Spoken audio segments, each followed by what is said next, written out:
kelasiz O'zbekiston? Salom alaykum. O'zbekistonga.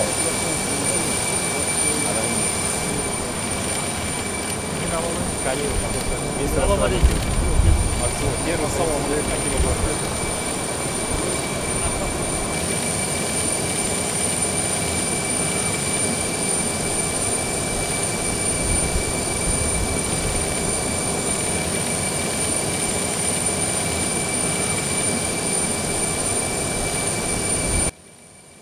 Ben dağır jolu sizge telegrafçılık bildirem. Şu biz delegatsiya kelgenden başlap, самолеттен түшкөндөн баштап, абдан жылуу кабыл алдыңыздар.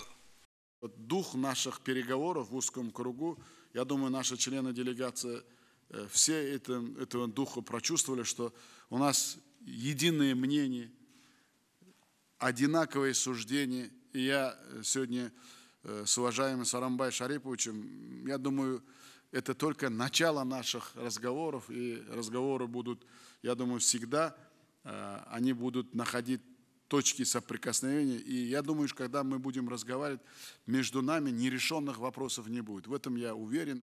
Вы с Алмаз Асеновичем уровень нашего партнерства вы довели до стратегического. Мы это должны сохранить и над этим работать.